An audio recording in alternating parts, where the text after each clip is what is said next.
Hello दोस्तों, कैसे हैं आप सब। आज एक और नई प्रॉब्लम को डिस्कस करते हैं, डीएसए सीरीज की एरे की प्रॉब्लम। अब इस एरे की प्रॉब्लम में क्या है, मेन जो अब इसका टॉपिक है रिमूव डुप्लीकेट इन एरेज। तो अब हमें क्या करना है, एक हमारे पास एरे होगा जिसके अंदर डुप्लीकेट्स एलिमेंट्स होंगे, यानी उसमें क्या होगा, रिपीटेशंस ऑफ एलिमेंट्स होंगे। अब उसको क्या करना है, हमें जो एलिमेंट्स डुप्लीकेट्स हैं उनको रिमूव करके यूनिक एलिमेंट्स का एरे बनाना है, वो भी शॉर्टेड। ये हमारी प्रॉब्लम है। तो अब इसके सॉल्यूशन में हम सॉल्यूशन को डिस्कस करते हैं। अब इसमें सॉल्यूशन में किस तरीके से हम इसको अप्रोच कर सकते हैं, ब्रूट फोर्स अप्रोच क्या है इसकी, ठीक है, इसको ऑप्टिमल वे में कैसे कर सकते हैं, ये दोनों चीज़ देखेंगे। तो अभी इसमें ब्रूट फोर्स अप्रोच क्या होगी, हमें क्या करना है, एरे में से यूनिक जो डुप्लीकेट है उसको रिमूव करना है। तो एक कोई भी सपोज एक एरे ले लेते हैं, एरे हो गया, इसमें इसी मरी अभी कमेंट करके नीचे लिख देता हूँ। एरे हो गया 1 2 3। अब ऐसे ही इसमें एक एलिमेंट डुप्लीकेट कर देता हूँ 2। अभी मैंने 5 एलिमेंट एक सिंपल सा एरे लिया हुआ है। अब अगर मैं इसको शॉर्ट करूँ तो आउटपुट इसका क्या आना चाहिए, आउटपुट आना चाहिए इसका 1 2 एंड 3, ठीक है। तो अब इस चीज़ को अप्रोच क्या होगी इसमें, अब इसका आउटपुट हमारा ये है। तो अब इसमें सबसे पहले मैंने क्या इसमें अप्रोच लगाई है, मैंने इसमें क्या किया है, जो इसका एक ब्रूट फोर्स अप्रोच ये लगाई है इसमें कि अब हम इसको सबसे पहले इस एरे को कर लेते हैं शॉर्ट, ठीक है। तो अब एरे को शॉर्ट करेंगे तो ये क्या हो जाएगा, 1 2 2 3 एंड 3, ठीक है। अब इसमें क्या होगा, शॉर्ट करने के बाद, अब इसमें शॉर्ट करने के बाद सारे के सारे एलिमेंट्स होंगे। अब मैं इसको क्या करूंगा, इसके कंटिन्यूअस एलिमेंट से इसको कंपेयर कराऊंगा। क्या मेरा जीरो इंडेक्स पर जो एलिमेंट है वो मेरा क्या 2 के मतलब इससे नेक्स्ट इंडेक्स पर जो एलिमेंट है उसके बराबर है। अगर ये बराबर होगा तो हम क्या करेंगे, एक नया एरे हम जो लेंगे उसके अंदर मतलब उस एक नया एरे जो लेंगे हम उसके अंदर हम वैल्यूज को उसको स्टोर करा देंगे। अब जैसे इसमें क्या हो रहा है कि पहला जो इंडेक्स है, जीरो इंडेक्स पे और 1 इंडेक्स पे वैल्यू डिफरेंट है, तो हम क्या करेंगे, एक टेम्प एक एरे लिया हुआ है उसके अंदर हम एक मतलब नए एरे में इसको स्टोर करा देंगे इस वैल्यू को। तो एक नया एरे हमारा बनेगा टेम्प एरे, ठीक है, पहली इंडेक्स की वैल्यू। अब इसको कंपेयर कराएंगे, इसको फिर कंपेयर कराएंगे, ठीक है, फिर कंपेयर करवाएंगे इसके नेक्स्ट कंटीजियस एलिमेंट से। क्या मेरा 2 के बराबर है, यानी ये नहीं चलेगा। तो अब इसमें इस टाइम एरे के अंदर मेरी वो वैल्यू अपडेट नहीं होगी। अब फिर नेक्स्ट चलते हैं, क्या मेरा 2 वो 3 के बराबर है, मतलब डिफरेंट है, हाँ डिफरेंट है, तो ये मेरा होगा टाइम एरे के अंदर स्टोर हो जाएगी वैल्यू। अब ऐसे ही कंपेयर कराऊंगा मैं, क्या 3 मेरा 3 से डिफरेंट है, नहीं है, ठीक है। फिर मैं नेक्स्ट चलूँगा 3। अब जो मेरा जो कंडीशन चलेगी वो सिर्फ इस लुक एक एरे के जो मेरा ओरिजिनल एरे है उससे एक कंडीशन तक पहले तक चलेगी वो कंडीशन, क्योंकि जो मेरा जो लास्ट है यानी जो मेरा मैक्स वैल्यू होगी उसके वो किसी कंपैरिजन नहीं हो सकती। तो उसको हम क्या करेंगे, एज इट इज एरे के अंदर रख देंगे। इसको मैं अभी डिबग करके दिखाता हूँ कि ये मैंने कैसे किया, ठीक है। अभी फिलहाल ये इस क्वेश्चन का मेन लॉजिक था जो मैंने इसको अप्लाई किया है। अब इसको मैं जैसे जैसे स्टेप्स हैं ये जो मैंने बताए हैं इसको आप डिबग करके देखते हैं कि हाँ मेरे इसी मतलब ये वाला ही एरे लेता हूँ, ये पॉइंट से ले लेता हूँ, इससे मेरा ये एरे कैसे शॉर्ट हुआ और मेरे यूनिक एलिमेंट्स मेरे उसी एरे में कैसे आए, ठीक है। तो अब इसको करता हूँ मैं डिबग करने के लिए कंट्रोल F5 VS कोड का। तो अभी पहले मैंने जहां पर वो डिबग पॉइंट लगाया है,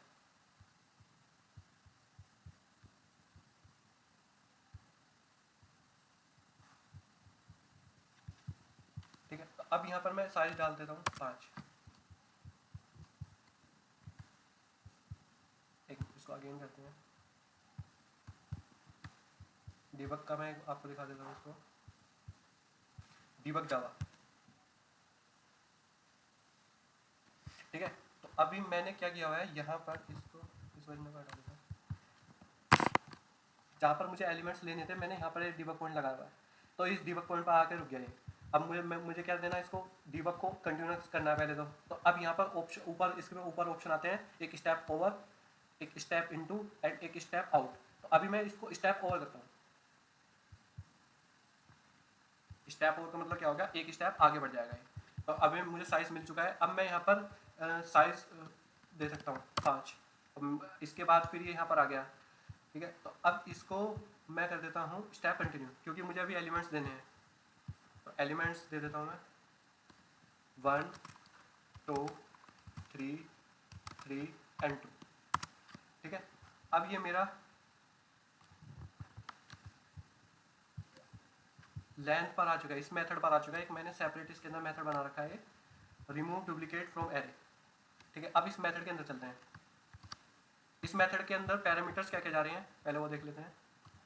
इस मेथड के अंदर एक तो जा रहा है साइज, एरे का कितना साइज होगा, और एक पूरा एरे का रेफरेंस जा रहा है जिसके अंदर मेरे एलिमेंट्स रखे हुए हैं।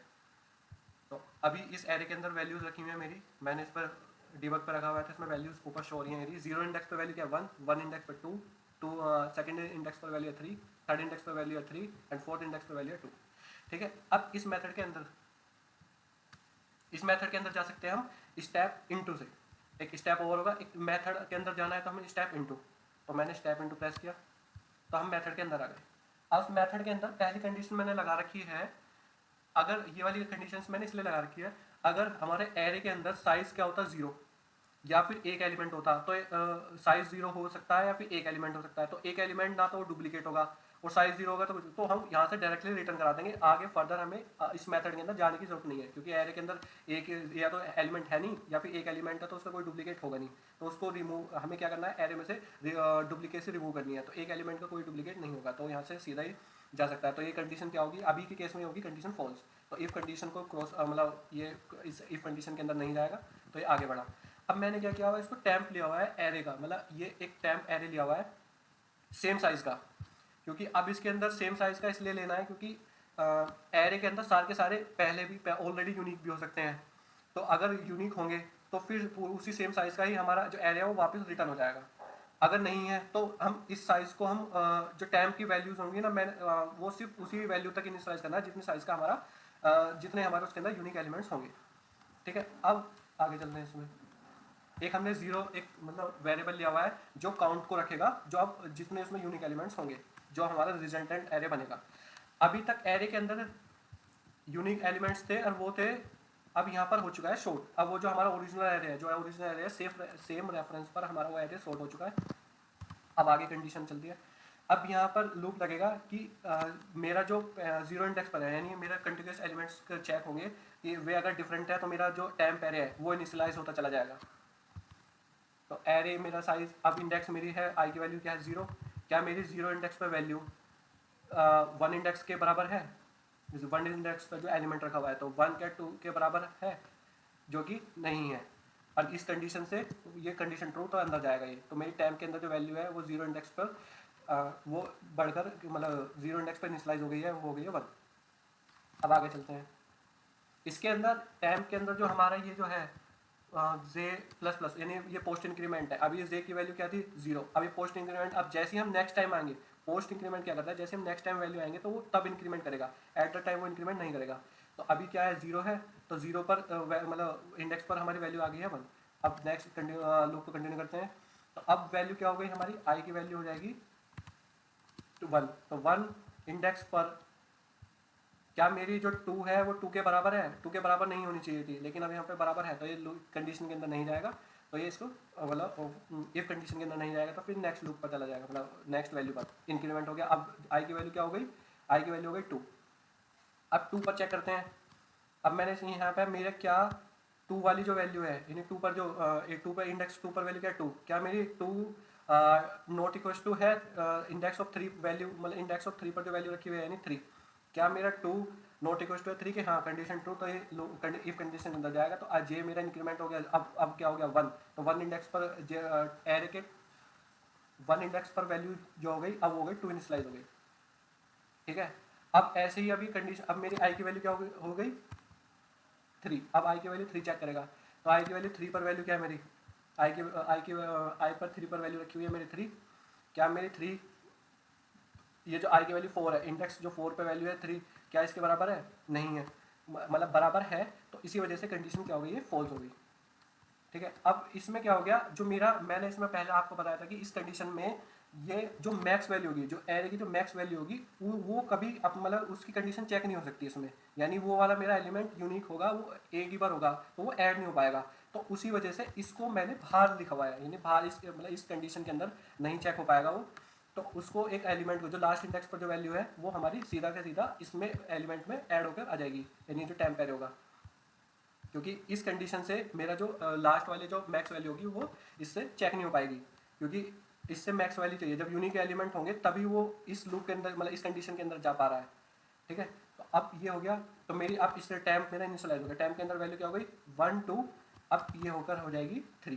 तो अब मेरे वैल्यू हो गई टैम्प के अंदर 5 इंडेक्स, मतलब साइज था 5, लेकिन जो मेरे यूनिक एलिमेंट्स थे अब 1 2 3, ये देख सकते हैं हम 1 2 3 वे वैल्यूज स्टोर हो सकती हैं, 3 4। अब मेरे पास इसका साइज भी आ गया है, तो मैं क्या करता हूँ, अब इसको क्या करना है, मुझे उसी सेम जो मेरा ओरिजिनल एरे चल रहा था उसी के अंदर ये मैं अब मुझे इसको अपडेट करना है।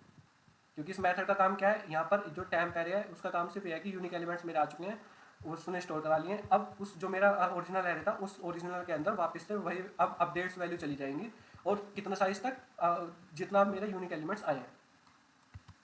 ठीक है, तो अब ये यहाँ पर अपडेशंस, अब ये एरे ओरिजिनल एरे अपडेट हो चुका है। अब यहाँ से रिटर्न जा रहा है जे की वैल्यू 3, यानी यहाँ से आ गया लेंथ, मुझे लेंथ मिल चुकी है, यानी मेरे कितने एलिमेंट्स हैं, मेरे 3 एलिमेंट्स हैं जो इस एरे के अंदर जो यूनिक है। अब इसको अब प्रिंट करना है। अभी यहाँ से लेंथ पता चल गई, अब वो मेरा एरे अपडेट हो चुका है, अब डायरेक्टली इसको प्रिंट कर सकते हैं, वो यहाँ पे दिख रहा है। यहाँ पर प्रिंट क्या होगा, पहले 1, ठीक है, अब देन 2 एंड देन 3। तो ये मेरा इसका फाइनल आउटपुट था। तो होप सो ये समझ में आया होगा, और बाकी इसको कुछ डाउट्स वगैरह होंगे तो आप कमेंट करके पूछ सकते हैं। Thank you.